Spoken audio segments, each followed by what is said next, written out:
Monsieur le ministre, le maire Nena kontaan na ci le président de la République son excellence Macky Sall parce que depuis le 22 décembre 2014 bi mu ñëwee fii ci la journée nationale de l'artisanat ci la inauguré fii ma jàkkaar lool mi la maison de l'outil ànd ko ak le directeur général de l'ANAMO di toog fii tey fi la taxawoon jël fi ay engagement yu am solo yoo xamee ne si daf ci doon war a jàppale le secteur de l'artisanat mu ni dinaa construire ici au niveau de Mékhé un site d'exposition et de commercialisation des produits artisanaux muy SECA mu nekk fee ci entre dëkk bi falan la teeroo bi ngay dugg SECA boobu le président de la République moo ko fi diggee woon def na ko fi ma nga ne taxaw mu ni aussi dinaa leen accompagner ci équipement à hauteur de 300 millions équipement boobu ñëw na ma ngi ca biir SECA ba tey jii ñi ngi koy jëfandikoo mais ci biir loolu le gouvernement du Sénégal en collaboration toujours avec le ministère de la formation professionnelle ni dañuy tabax fii ci Ngaye benn institut des posés cuir mi institut international boo xam ne fii lañ koy defee ànd ko ak waa Banque africaine de développement financement bi c'est bouclé le projet est en cours monsieur le maire docteur Magatte Wade feelu ko ni bu fekkee dañoo ñëw ci Ngaye le président de la République def fii jaloore yu toll noonu ñun aussi waru noonu yàcc rek di seetaan ci la le maire ànd ak jàppandalu état du Sénégal ci li ñuy wax PACASEN moo ni day defar fële benn tannerie moderne bu nga xamee ni si der yan fay jëlee di ko liggéey fii ci biir Ngaye foofu lañ koy defaree loolu monsieur le maire moom moo ko def fii ci biir Ngaye Mékhé mu ni aussi damay gunge le président de la République ci l'insertion des jeunes mu def ay programme def fi un programme bi ñuy wax un jeune un permis muy programme boo nga xamee ni si on a formé 2 cohortes de 25 jeunes bu ci nekk kenn ku nekk ñu formé la jox la sa permis gratuitement pour nga mën a am emploi ci biir seen biir dëkk bi. la jeunesse mécoise ànd ko ak moom ñi ngi leen di ñaan di leen sàkku ngeen gunge leen parce que potentiel bi ça existe les jeunes ont été formés xam-xam bi am na fi macha allah xarañte bi am na fi ku dugg Ngaye xam ne Ngaye dëkku artisanat la ku dugg Ngaye xam ne Ngaye dëkku cosaan la ca loolu lépp mi ngi fi le potentiel est là doomu Ngaye xamul caaxaan doomu Ngaye xamul toj. xamul yàq doomu Ngaye liggéey la xam kon monsieur le ministre ñi ngi lay ñaan nga gungeelu ci ay financement ba ñooñu nga xam ne si formé na leen am xarañte gi ñu mën a taxaw liggéey seen liggéey comme il le faut. dem nañu formation dëgg la man maa ngi jóge Tambacounda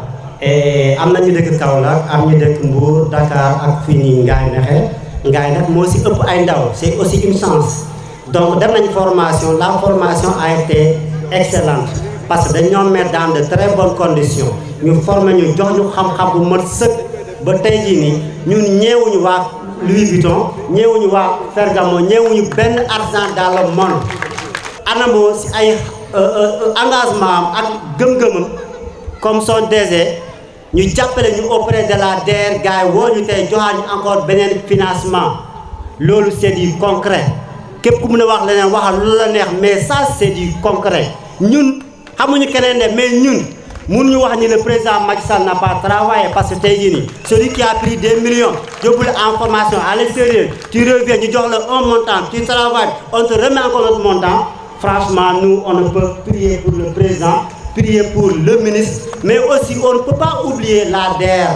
franchement la DER li ngeen def à travers le pays c'est visible c'est palpable vraiment merci. donc gàcce ngaalaam le DG aussi de l'ANAMO monsieur Maodo Malick bi nekk fii nii humble simple vraiment te aussi muy doon benn personne am na direct donc fu may daana rek mooy ndaw ñi dañoo saas jox ñu ay millions yi du ñun doog ñoo ko moom de ñëpp a ko moom Sénégal ñëpp a ko moom kon nañu liggéey sérieusement ñu mën a rembourser xaalis bu ñuy jox comme bor ñu mën a aussi permettre à d'autres jeunes qui sont à travers le pays mën a jot financement boobu noonu parce que le PSE ñëpp la du man du yow mais c'est tout le monde. donc foofu la amoon li may wax gërëm ñëpp sant ñëpp wasalaam.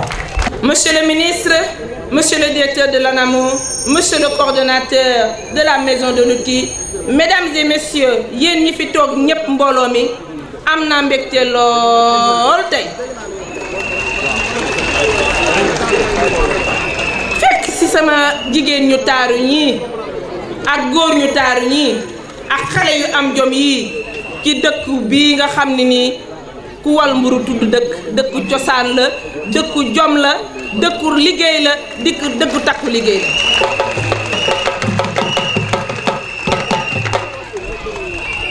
du ma ni guléet parce que ngaay ci boppam moo ma ñor te dara warula ko lu dul jom rek da ngeen am jom ñëw nañ fi andi fi ay jumtukaay yoo xam ni dara taraxu ko woon a jóg lu dul dimbali leen monsieur Sy jël ko teg ko ci seen loxo ngeen ciy def liggéey bu mucc ayib mooy machine yi ko sek maye woon te dara waralu ko lu dul président de la république ñëw fi 22 décembre dig leen ko Maodo Malick ubbi anamo bi ñu ni nanu dompat sax ci sot la bopp nan dugal loolu pour jàppale jigéen ñi ñu liggéey ak góor ñi ba loolu weesoo moom it mujjewul puso bu mi réer moom Maodo Malick lépp lu mu mën mi ngi koy def pour matérialiser vision président de la république tey sama waa ji ak a mën a xelu barki démb bi mu ñëwee ci ISEP bi ku ne xam na ni ku amul xam-xam kenn du ko jox réew ndax léppam vision la leadership la day lëkkale maison de l'outil bii soo seetee li muy def boo ko comparé ak la ISEP bi di def presque ñoo yem mais niveau yi ñoo dul benn te lépp da koo xalaat togg ko ci outillem bu rëy bi ñuy wax plan Sénégal émergent te ñu nekk ci phase 2 bi donc nanu ñaanal président de la république ñun de doyaluñu de xaw ma nag luy xew waaye doyaluñu parce que nag liggéey rek la ñuy laaj te mi ngi liggéey donc yéen jigéen ñi maa ngi leen di ñaax tey jii boo gisee ñu xam naa Maodo Malick Mbaye dina ci egsi ñu ànd ak lu mel ni DER ñu ànd ak lu mel ni Promise maire bi ñëw toog ministre bi ñëw toog tey la tey buñ fi jógee di ngeen xam ni lépp dëgg la buñ fi jógee di ngeen xam ni lépp dëgg la maa ngi leen di sant di leen wax ngeen jàpp te wa bàyyi réew mi duñ ko jox ñoo xam ni dañuy raas déem wala ñuy asaaloo réew mi dañ koy teg ci loxo yu wóor ñoo xam ne ni mën nanoo jëmale Sénégal émergent à l'horizon 2035 maa ngi leen di sant di leen gërëm ci taxawaay yi. may wax rek ni pour Promise moom mooy ñu góori xam nañ ko tey jii mooy programme boo xam ni président de la république moo ko xalaat waa banque islamique de développement ànd ci ak moom muy programme bu toll ni ci 47 milliards bi nga xamante ni dañ ko jagleel jeunes yi ak jigéen ñi surtout ñi nga xam ni ñu ngi ci monde rural. tey jii Promise ubbi nañ suñu buntu yi jigéen ñi ak ndaw ñi nekk Sénégal fépp Promise nag may wax ni finance islamique lay def moom lay wax mu ngi ci def liggéey bu am solo ci wetu DER nekk ci financement classique bi ñun ñu nekk ci financement islamique financement islamique nag boo ko déggee gaa ñu bëri bu ñu déggee finance islamique liñ ci jàpp moom mooy financement bu amul intérêt gaa loolu am na mais financement islamique li muy gën a régler mooy li ñuy tuddee dafay agir ci économie réelle maanaam finance islamique ku amul activité bu yaboo nga romb parce que mënoo ci am financement da ngay am activité am looy def maanaam loolu la ñuy wax économie réelle tey jii comme ni ngeen ko xamee ñu bëri ñu ngi am ay prêt fu nekk ci institution de microfinance yi fu ñu dem lem fa balaa ñu yegg kër ga jaar fii am lu ñu jënd bu ñu yeggee kër ga bu amee manifestation génnee joxe fële finance islamique nag dafay wax ni da ngay am activité boo amee activité ñu financer la directement li nga xam ni moom mooy suqali sa activité tey jii ñu ngi wax jeunes yi ñiy jot financement fii bu ñu demee ba ci kanam ñu commencé am commande yu bëri ñu gis ni ñoom dañoo war a màgg tey jii bu ñu demee wala ñoom dem nañu Italie gis fa ay machines yu am solo yoo xam ne day tax ñoom bu ñu amee benn commande 1000 mën nañ tax commande bi gaaw bu ñu ñëwee promise ak facture proforma ñu ne ñun dañoo bëgg benn machine bu am efficacité boo xam ne daf ñuy permettre suñu production gaaw dañ leen di koy dem jëndal directement jox leen ko ñu liggéey seen liggéey gën a dem kanam donc nga xam te ni ki du financement boo xam ni da nga koy jël ba pare ngay soog a xalaat lan laa ciy def donc loolu souvent dafay bokk ci luy sonal nit ñi donc vraiment ñuy wax ni ñun promise ñu ngi aux côtés de Maodo Malick Mbaye donc ñu ngi si travail si benn convention boo xam dina jël en charge ñëpp ñi nga xam te ni ki dañuy jóge ci maison d'outils yi muy bu mexee mu nekk feneen ci Sénégal pour que saa yi ñu génnee li ñu soxla ci matériel ñu mun leen ko donc jëndal utal leen matériel bi ñuy jënd ko mais également ñu ngi si liggéey ak ministre de l'artisanat pour que moom itamit yeneen secteur artisanat yi n'est-ce pas dina ko fi confirmer incha allah yoo xamante ni ki dinañ leen si mën a accompagner. tey dañu ñëw dëkk bi ñuy wax Ngaye Mékhé nee nañu su ñëwee Ngaye Mékhé wax artisanat suñu nee artisanat wax Sénégal ndax Sénégal li ci ëpp ci ñi nga xam ne dañuy liggéey ci biir Sénégal ñi ngi liggéey ci artisanat développement Sénégal kon dafa lié maanaam dafa tënku ci artisanat fukki kër yoo gis ñeenti ay artisan ñoo ko yor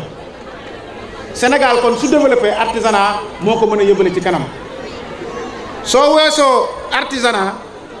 nga teg ci mbay mu yaatu maanaam mbay ak napp ak sàmm li des ci Sénégal bareetul kon suñu ñëwee tey fii nga xam ne mooy xolu artisanat ci Sénégal muy Ngaye Mékhé nekk ministre de l'artisanat kon nag yegg si nañ fa ñu waroon a ñëw tey nag dañu fi ñëw indi kàddu président de la république président de la république nag dafa am gis-gis gi mu am ci artisanat am gis-gis bu mu am ci jeunesse le 23 mars bii weesu le 23 avril bii weesu président de la république dafa woote woo jeunes yëpp daal dina leen dama leen wax yoon woo xamante ne ci lu gaaw moom la ñuy wax na bar xale yi mën a am liggéey ñi wut financement am financement waaye balaa boobu fekk na waa Ngaye nekk ca bu yàgg ndaxte maison de l'outil vision président de la république pour yaatal ko ba xale yi mën a am loo xamante ne dañ ciy jàpp maison de l'outil li tubaab olof di wax mbooloo mooy doole artisan yi bari nañu waaye ku ci nekk sa nga nekk ci sa biir mbaar am na loo xam ne dafa la manqué am matériel boo xam ne doo ci mën a jot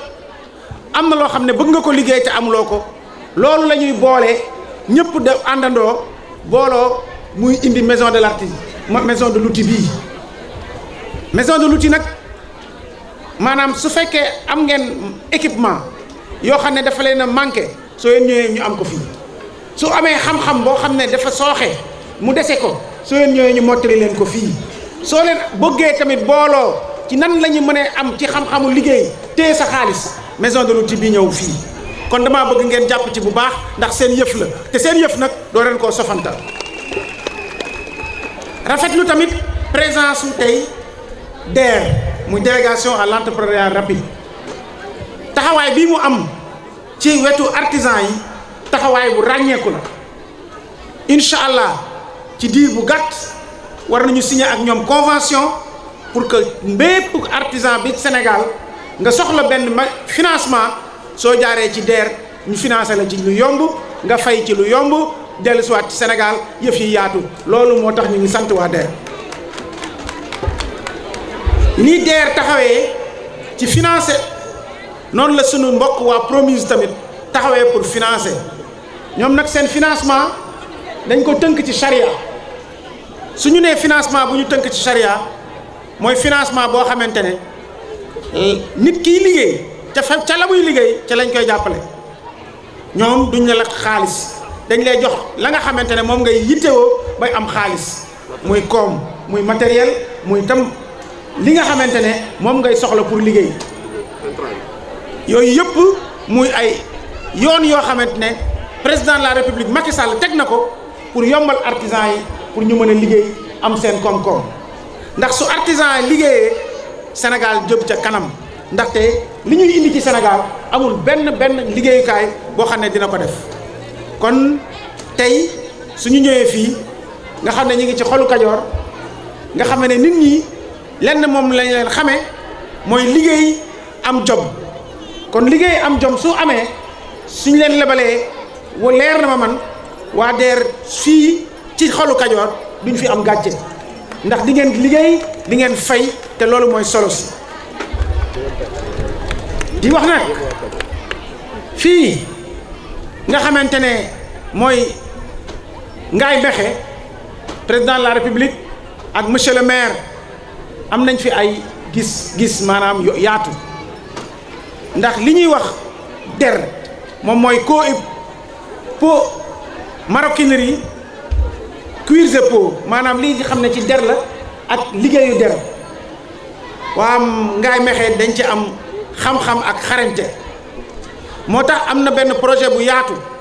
du benn sax projet yu bari yu yaatu pour que li nga xamante ne dañuy wax filière maanaam ba ñuy rey gàtt bi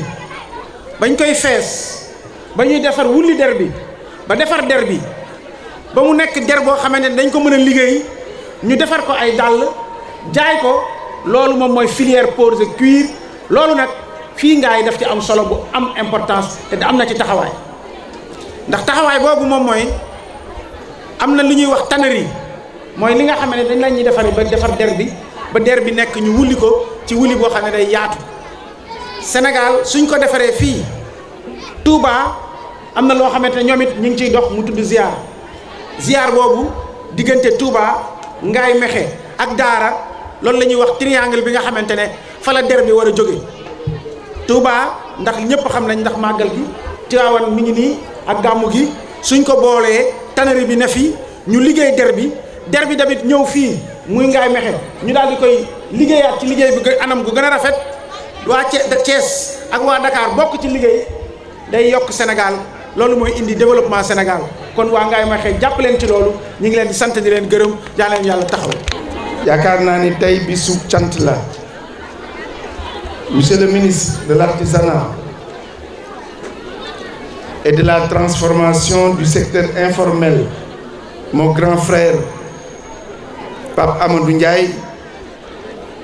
maa ngi lay gërëm di la sant ci sa teewaay sagal nga waa Mékhé sagal nga waa maison de l'outil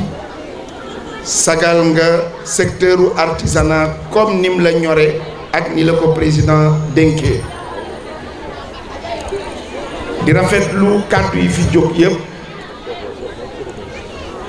di encourager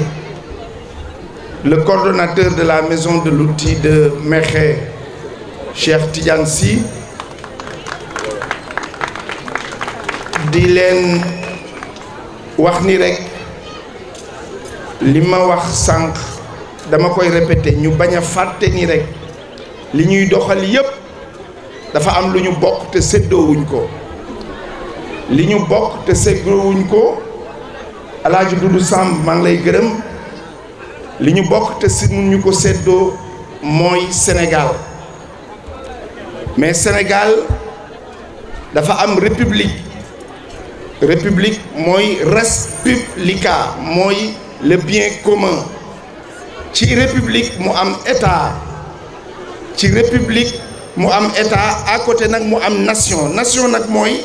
lépp lu nga xamante ni ñun ñoo ko bokk amul xeet amul waaso amul tarixa damay wax ni bu ñuy fàtte ni rek loolu moo ñu boole loolu nag bu ñu boolee ñu am lu ñu war a doxal damay ñaan chaque fois suñu ndaw ñi ñu xam ni loolu am na dëkk yu mu amul kon bu amee Sénégal buñ ko fàtte nañ koy bàyyi xel li ñu prévoiroon ci discours bi bari na mais dañ koy cerner rek ci remerciement mooy remercier bu baax encourager DER encourager DER ci le sérieux du travail, encourager DER ci la célérité, mais encourager DER ci l'efficacité dans l'action. dafa am lu ñu dénk nit te képp ku ñu dénk nag li olof naan ku la jàmbaloo Dakar moo la màccloo say loxo waaye bul jàmb Dakar ji ba jaawale Dakar jeeg say loxo nag parce que dama wax ni ay koppar fu mu dugg buñ ko waxul kenn du ko yëg li tax souvent may wax ni président li mu def ci DER ñuy féliciter notre ami Pape Sarr notre jeune frère mais xaalis nit da koy jox def ko ci loxoom def ko ci poosam tey xale yi nga xamante ni demoon nañu Italie daan seen ñu jël leen fay ñu dara ñu sélectionné leen ñu nekkoon fanweeri xale man mii awma kenn ku ma ci xam biñ leen di tànn dañ leen a defal ci journal ku nekk ñëw indi sa dossier ñu tànn leen ñii dëkk Mexe ñii dëkk Tamba ñii dëkk Thiès ñu tànn leen yóbbu leen biñ leen yóbboo Italie État Sénégal par le biais du président de la République moo génne xaalis biñ leen formé dagguñu billet fayuñu visa fa ñu dëkk fayuñu ko ña leen doon jàngal fayuñu leen lépp État du Sénégal moo ko def ba gën leen a ñoŋloo bu ñu ñëwee ñu jox leen ay këyit ñu dem ak moom bu ñu waxul nit ñi këyit yooyu 91 millions la maanaam juróom-ñeent fukki millions ak benn xaalis du wax te dañ naan xaalis bëggul coow waaye xaalis bii dafa soxla coow ndax coow li mooy dañoo war a xam ku ci ne ni dañ la koo lebal te li gone gi wax fii léegi dal na xel mooy dañ leen koo jox pour ñu liggéey fay il faut ñu xam ni Sénégal gii muy Promise muy DER muy beneen financement bu fi am koppar yi ñuy jóg di may naan nit demal politique ci amatu fi DER ak li président teg yépp amul benn structure buñ ci teg bi nga xamante ni di nga ñëw ni damaa soxla financement ñu ni la waa yow ban parti nga far xale yii ngeen fi gis xamuñu ban parti la ñu bokk xamuñu fu ñu dëkk xamuñu seen ndey xamuñu seen baay li ñu xam mooy mën nañoo daan seen doole ñu yóbbu leen former leen jox leen ko kon gàcce ngalaama président de la République Macky Sall beneen élément bi mooy maison de l'outil bii dama koy wax maison de l'outil bii bokk na ci suñu maison de l'outil yi ñu gën a indil satisfaction mooy bokk na ci maison de l'outil yi ñu gën a am yaakaar mais bokk na ci maison de l'outil yi ñu gën a defal résultat loolu nag ñeneen di ko wax baax na waaye man mi tànnoon Cheikh ma teg ko wax ko yaakaar naa ni moo ëpp solo ëpp njëriñ ci moom ci noonu laay waxe barki démb fi ñu jóge maison de l'outil muy bii nga xamante ni mooy bu Ceneba ak yeneen donc liñ leen di bëgg a wax vous les jeunes mooy gëm leen ni président de la République naxu leen président de la République bàyyiwul ba dëkk bi tàkk coow li bari ñu rey ay nit ci benn nit bu ñu convoqué ni la kaay wuy si police nga fexe ba ay nit faatu ci ñu leen di ñaanal yàlla yërëm leen président du looloo ko yëngal ba mu ni damay taxaw liggéeyu ndaw ñi président Macky Sall mi ngi fekkoon 110 centres mi ngi fekkoon 28 centres de formation ci Sénégal tey jii am na 180 centres de formation président Macky Sall ñi ñu jàngaloon métier ñi ngi toll woon ci 1028 nit ñi nga xamante ni jàngoon nañu métier tey dem na ci 10 480 ñi nga xamante ni jàng nañu métier président de la République mi ngi fekkoon formation professionnelle lépp ñi ci nekkoon ñu nekk 25000 tey mat nañu 75000 lépp lu mu fekkoon muy benn def na ko muy fukk def na ko muy fukk ak juróom kon dama bëgg nit ñi xam ni coow li waa ji la coow li président de la République la coow li vision la coow li liggéeyam la parce que moom bu ko neexoon tey bala may wàcc fii ñu naan l'ancien directeur général de l'ANAMO bu ko neexoon tey fii rek bala may wàcc ñu ne directeur général ANAMO ba fi nekkoon Maodo Malick Mbaye la tudd kon nag nekk ci biir coow li xam li ci coow li da koo gën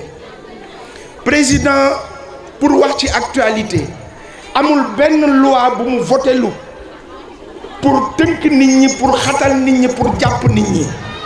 dañ leen koy wax parce que fii dañoo nekk fii nga xamante ni Kajoor loo fi defal nit mën na la koo baal mais bul dem bàyyi ko bul xam bañ koo wax bu la neexee lekkal ba ko waaye bul bakkar fagu daraam te loo koy wax tamit na nekk wax ju leer dañ leen di wax ni leen le président de la république bii tudd tey Macky Sall ëllëg na muy tudd yàllaa ko xam mais ba tey jii moo xam un peu partout dans le pays li mu def lu ñu mën a teg loxo la artisanat nag ñor ko te ku ne ngaay ni artisanat ku ne ngaay ni der zone bi nga xamante ni def na ko fii muy Sékar bi mu def mi ngi fii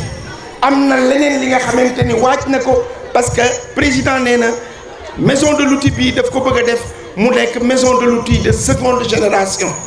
maanaam képp ku nga xamante ni yaa ngi ci dëkk bi bëgg a jàng métier dootoo fi génnati kon yaakaar naa ni bu ñu jàkkaarloo ak Kajoor war nañ leen wax loolu madame la présidente du conseil départemental ñi ngi lay encourager ci effort yi nga xamante ni yaa ngi koy def pour accompagner dynamique bi nga xamante ni président def na ko je pense que wax ji mën na gudd mais li ci ëpp solo ngeen jàpp ni ñun ay ndaw lañu rek li wax ji di bari yëpp dañoo ñëwoon rek indil leen yóbbal bi nga xamante ni le ministre Dame Diop moo leen ko jox jëlee ko ci président de la république mais bala may pare dinaa féliciter encourager et remercier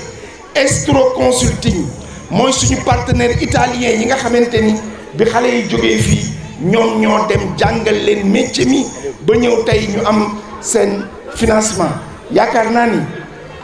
naxe xaju fi campagne électorale amu fi man bëgguma nekk maire Mékhé awma ci candidat Cheikh Simi voté wu fi donc ñëwuñu fi pour nax leen ñëwuñu fi pour wax leen lenn mais dañoo bëgg ngeen xam ni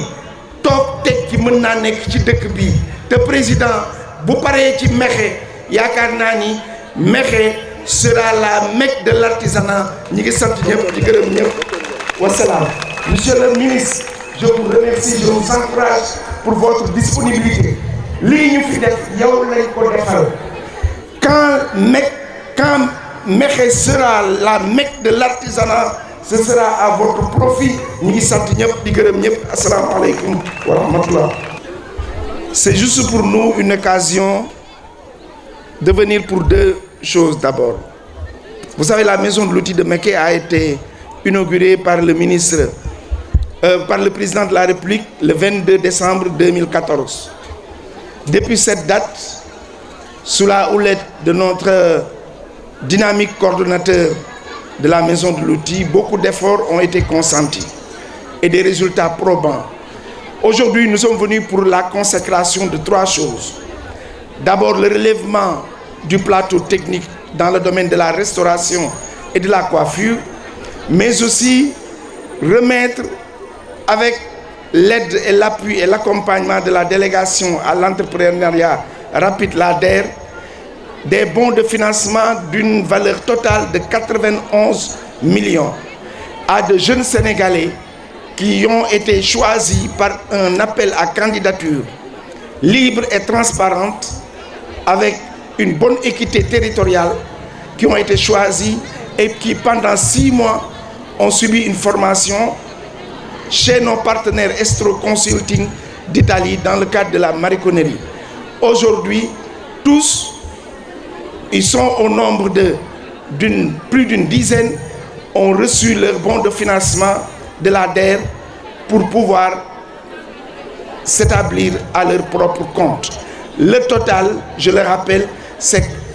91 91 millions avec un différé de paiement de 3 mois. Il n'y a qu'à vous dire une chose. La vision du président de la République, son ambition pour la jeunesse, c'est du solide, c'est du réel. Et au nom du ministre Dame Diop, ministre de la formation professionnelle, de l'emploi, de l'apprentissage et de l'insertion, nous sommes venus encourager les jeunes de Mékhé, les jeunes du Sénégal, et leur dire que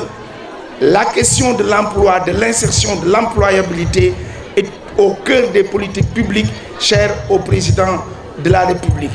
Jeunes du Sénégal, c'est un message d'espoir que nous sommes venus vous délivrer au nom du président de la République. Sans langue de bois, sans tromperie, vous dire qu'il y a de quoi espérer. Merci beaucoup.